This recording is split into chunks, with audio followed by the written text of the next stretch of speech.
Buenas noches, queridos hermanos, estoy llevando el Evangelio, estamos bajo el tema Permitamos que Dios nos utilice. Una pequeña reseña histórica. Abraham fue apartado de su parentela por Dios y aquí empezó una obra Dios tan maravillosa. Y Abraham por la fe creyó en Dios y se separó de la parentela, de su parentela. Y Dios le prometió a Abraham que iba a ser de él una gran nación. En los tiempos de Abraham eso no se hizo, pero Abraham creyó. Luego Isaac, y aquí fueron incrementando las personas. Isaac estuvo a Jacob y de Jacob salieron 12 tribus, las 12 tribus de Israel. Estas 12 tribus, en estas 12 tribus se dio ahora sí la promesa que Dios le había hecho a Abraham. De Jacob o de Israel, porque Dios le cambió el nombre, de Jacob se llamaba y Dios le colocó Israel. Ahora de Israel salió José, era un hijo de él, y este José fue vendido por sus hermanos a Egipto, y este José no sabía lo que Dios iba a hacer a través de él, pero José permitió que Dios hiciera esta obra a través de él, y Dios actuó a través de José. José libró a su pueblo de una gran hambre que hubo en ese tiempo. Todo esto era guiado por Dios, o sea, todo esto lo que estaba aconteciendo era obra de Dios, y esas personas que estaban ahí estaban permitiendo que Dios los utilizara. Luego vino Moisés. Dios sacó a su pueblo de Egipto, porque estas personas estaban ahí desde los tiempos de José, pero estaban siendo reprimidas, estaban siendo maltratadas por un nuevo faraón que llegó. Así que Dios escuchó las súplicas de su pueblo y Moisés sacó a este pueblo de ahí, de Egipto, con grandes hazañas, con grandes milagros que Dios hizo a través de Moisés ante el pueblo de Egipto. Así que Moisés estuvo con este pueblo por muchos años en el desierto, libró batallas y era una comunicación constante con Dios. Luego llegó Josué. Cuando Moisés murió, recibió el cargo, por decirlo así, Josué, y Josué terminó lo que Dios había comenzado con Moisés. Vinieron los profetas que exhortaban, corregían y guiaban al pueblo de Dios, a ese pueblo que había apartado Dios desde los tiempos de Abraham. Luego llegó David, un gran rey, y que tenía una comunicación con Dios. Este David era un modelo de Cristo. Este David se podía comunicar con Dios. Él nada más decían, tráiganme el efod, y él se comunicaba con Dios. Luego, después de estos tiempos de David, llegaron los tiempos de Esdras, un gran gobernador. Y esto lo estoy diciendo para que tengamos en cuenta que después de los tiempos de Esdras, muchas personas sí, pero si me pongo a mencionarlas todas no terminamos. Pero desde los tiempos de Esdras, ahora sí vamos a pasarnos a Mateos, capítulo 1 y capítulo 2. ¿Por qué digo o por qué hice esta pequeña reseña histórica? Para que tengamos en cuenta que en Mateos 1, versículo 17 dice que de manera que todas las generaciones desde Abraham hasta David fueron 14, desde David hasta la deportación a Babilonia 14, y desde la deportación a Babilonia hasta Cristo fueron 14. ¿Por qué digo esto? Porque debemos tener en cuenta que la línea o el linaje por donde tenía que venir el Cristo era precisamente un hijo de Jacob, o sea, de Judá. Por la línea de Judá.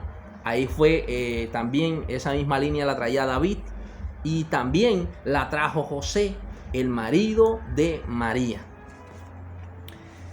¿Qué pasa aquí? A veces nosotros nos pasamos de veneración con María, y María fue una sierva ejemplar, que adoraba a Dios. María permitió que la obra de Dios estuviese allí con ella. Ella aceptó eso. pero fue una sierva ejemplar de nuestro Dios. María permitió que Dios la utilizara. Asimismo, José iba a dejar a María, pero Dios le habló a José. Así que José tomó a Cristo como si fuera hijo de él y aceptó a María como su mujer. No la reprochó, pero la iba a dejar en secreto porque José, dice la Biblia, que era justo. La generación de José era la 13 y la generación de Cristo la 14. Así que vemos que estas dos personas también se prestan para la obra de Dios. El nacimiento de Cristo, viene todo el nacimiento de Cristo, desde el capítulo 10, desde el versículo 18 al 25, todo lo que era el nacimiento de Cristo, cuando los profetas pues avisaron el nacimiento de Cristo, también, bueno, en fin. En el capítulo 2 está la visita de los magos. Estos magos estaban por allá y se le aparecieron unos ángeles. A estos magos se le apareció un ángel y les avisó que había nacido el Cristo, y ellos fueron a buscar al Cristo y pasaron por Judea, y en ese Judea estaba un rey, el rey Herodes, y ese fue el primer enemigo de Cristo. El primer enemigo de Cristo, siendo enemigo de Cristo, también es enemigo de Dios. ¿Por qué este rey fue enemigo de Dios o de Cristo? Porque este rey lo llamaban rey de los judíos. Estos hombres estaban rodeados de escribas, y todos estos escribas sabían que debía de venir un Cristo, o sea, un rey, debía de venir un rey. Y Herodes pensaba que este rey era como el rey David. De pronto era un general que lo iba a destronar, y obviamente ¿quién quiere que lo destronen? ¿Cierto? Así que este hombre tomó, como que cogió esto con rabia, con ira. Persuadiendo a los reyes, les dijo que luego, después que ellos fuesen y adoraran al niño, vinieran nuevamente a él y les avisaran dónde estaba el niño para él también ir y adorarle. Él tenía un plan macabro. Pero estos magos, siendo avisados por un ángel de Dios, se fueron por otro lado. Así que este hombre cogió mucha rabia y mandó a matar a todos esos niños. Aquí lo podemos encontrar en capítulo 2, versículo 13 en adelante. Mandó a matar a los niños. Y vemos cómo Dios actuaba a través de José. Dios le decía, o un ángel de Dios le hablaba en sueño a José que se moviera para tal punto, y él se movía para tal punto, y él se movía. ¿José se rehusaba? No. José no se rehusaba. José permitía que Dios lo utilizara para la obra. Y esta obra era Cristo Jesús. Y es la misma obra que hoy tenemos. Pero vamos a seguir. Luego vemos cómo este niño, dejemos estos capítulos ya hasta aquí, pero vemos cómo este niño crece. Y al momento de crecer, cuando ya estaba listo, cuando ya era su tiempo, lo primero que hizo fue bautizarse. Y este bautizo, o el bautismo, esto lo habla la Biblia como el bautismo de Juan. Y este bautismo era para arrepentimiento, para perdón de pecado. Pero luego de este bautizo de arrepentimiento viene el bautismo del Espíritu Santo. Y esto solo le compete a Cristo Jesús. O sea que la Biblia no nos está hablando de que los niños deben de bautizarse, no. Porque los niños, sinceramente, no tienen conciencia mala que se puedan arrepentir cuando nosotros estamos niños. Cuando ya somos conscientes, ahí sí tenemos una conciencia. Y esto no lo digo yo, eso lo dice la Biblia. Es el bautismo que Cristo permitió que nosotros conociésemos. Y este es un bautismo, este es el verdadero bautismo. Cuando ya estamos grandes, cuando nosotros podemos arrepentirnos de nuestros pecados. Y si nosotros no nos bautizamos, no viene el bautismo del Espíritu Santo. Porque esto es el orden. Ese es el orden. Cristo es nuestra guía. Y si Cristo se bautizó y luego descendió sobre él como paloma el Espíritu Santo y permaneció sobre él, esta es la guía, no la que de pronto alguien tiene por ahí. Seguimos. Cristo, cuando se bautizó, escogió apóstoles, y estos apóstoles estuvieron con él más de 3 años, porque inclusive después de la muerte de Cristo, la resurrección de Cristo, él estuvo con ellos también mucho tiempo, estuvo con ellos también otro tiempito. Cristo, la obra de Dios la mantuvo, porque lo que salía de la boca de Cristo es la palabra de Dios, porque Cristo es el verbo, o sea, Cristo es la palabra de Dios. Y aquí vemos cómo la obra de Dios se hizo hombre, y cómo vemos cómo la obra de Dios no rehusó a morir, porque la obra de Dios era que Él muriera por nosotros, por nuestros pecados. Él no rehusó a morir, se entregó. Él se entregó por nosotros, por nuestros pecados. Pero también asimismo, así como se entregó a morir, también resucitó. Y tenemos una gran promesa, que así como Cristo resucitó, nosotros también resucitaremos. Luego, cuando ya todo esto pasó, la palabra de Dios fue encomendada a los apóstoles. Y los apóstoles eran personas que estaban con Cristo, que veían el entrar y el salir de Cristo. Estos apóstoles eran testigos directos de Cristo, no como los que hay ahora, porque esos apóstoles no son bíblicos.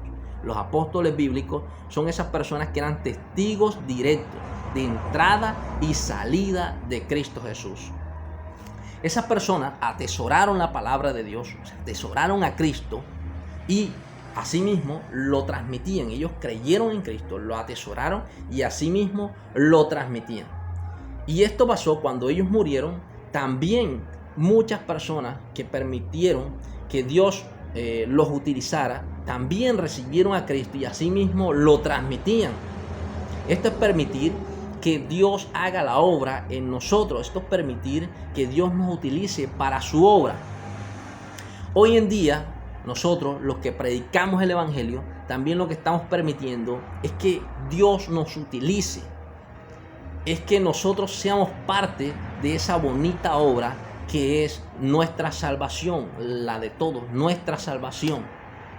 Esta es una obra muy hermosa, porque nosotros somos el tesoro más preciado de nuestro Dios.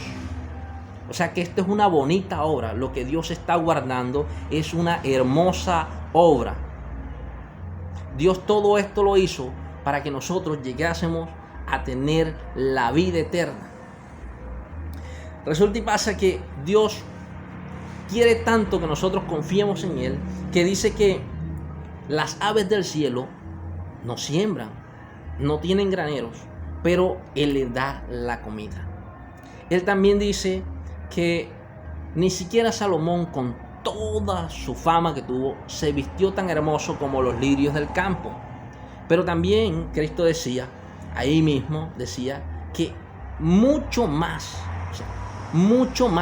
nosotros, o sea, si Dios respaldaba a las aves y respaldaba a las plantas, mucho más a nosotros, porque Dios nos ama demasiado. O sea, nosotros somos el tesoro más preciado de nuestro Dios. Por eso un pueblo apartado, por eso murió Cristo, por eso resucitó. Y por eso está en Apocalipsis algo muy importante que nosotros debemos saber. En aquel día nos levantaremos y estaremos delante del gran juez, delante de Cristo, de esa persona que te digo que murió por nosotros. En la palabra de Dios estaremos ahí delante. Y todo aquel que haya morido en Cristo o que esté en Cristo Jesús serán las ovejas que sonreirán. Pero aquella persona que haya morido y no esté en Cristo Jesús, y los que lleguen ese día y estén vivos y no estén en Cristo Jesús, esas personas van a sufrir mucho, porque dice la palabra de Dios que el crujir de dientes y el llanto será muy fuerte. Hoy día nosotros tenemos miedo, pero no llegamos a crujir los dientes. Imagínense cómo será el castigo, cómo será el miedo que esas personas, los que no alcancen la salvación, crujirán los dientes. Eso va a ser algo muy, pero muy, muy fuerte. En estos tiempos la palabra de Dios la hemos atesorado. Yo la he atesorado en nuestro corazón. Y entiendo que lo que he atesorado en mi corazón es Cristo Jesús, el que está en mi corazón. Entiendo que lo que sale por mi boca es palabra de Dios. O sea, no es cualquier cosa, es palabra de Dios. Y por mucho que yo me esfuerce, por mucho que yo hable, quizás mi familia no puede recibir o no es el deseo de recibir la palabra de Dios por medio de mí, no. Pero quizás yo hable y tu familia puede recibir la palabra de Dios. Ahora, si tú escuchas este mensaje y lo recibes y atesoras a Cristo y transmites la palabra de Dios también como está en la Biblia, quizás mi familia reciba la palabra de Dios, mi familia reciba a Cristo por medio de ti. O sea, esto es permitir que Dios nos utilice. Este es algo, esta utilidad es algo muy hermoso, porque van a haber personas que van a ser utilizadas, pero no para salvación, sino para perdición. Personas que se dejan influenciar. El diablo es verdad. El diablo es verdad. Los engaños del diablo es verdad. Todo esto, señores, que está aconteciendo es verdad. Nuestros años son pocos, pero la eternidad que viene, pues, eternos, es mucho tiempo. Esto que estamos viviendo es simplemente un examen. Esto para mí es un examen lo que estamos viviendo. Y por esa razón debemos buscar ganarnos este examen. No porque nosotros hagamos méritos para ganarlo, no, porque esto es un regalo de Dios. Pero para poder ganar o para poder obtener esa salvación, debemos creer en Cristo Jesús. Y ahora bien, tú puedes decir, yo creo en Cristo Jesús. Sí, tú puedes decir, yo creo en Cristo Jesús, porque verdaderamente uno dice, hay un Dios todopoderoso. Pero si yo no acepto la palabra, yo no me voy a salvar. Puedo creer mucho, pero si yo no acepto que soy pecador y no me arrepiento de mis pecados, no estoy en Cristo Jesús. Así que esas personas que digan, yo creo en Dios, yo sé que hay un Dios, pero no aceptan la palabra, sino que buscan hacer conforme a lo que ellos quieren hacer, estas personas no tendrán salvación. Esto está escrito en la Biblia. Así, queridos hermanos, Dios te bendiga. Permitamos que Dios nos utilice. Busquemos la salvación. La salvación es verdad. Lee Biblia para que nadie te engañe. Hay muchas doctrinas malas. Lee Biblia para que nadie te engañe. Permite que el Espíritu Santo sea el que te guíe. Lee la Biblia y permite que el Espíritu Santo sea el que te guíe. Querido hermano, Dios te bendiga, que tengas buenas noches, pues, y el que vea el video en la mañana, pues que tenga buenos días, que mi Dios los acompañe.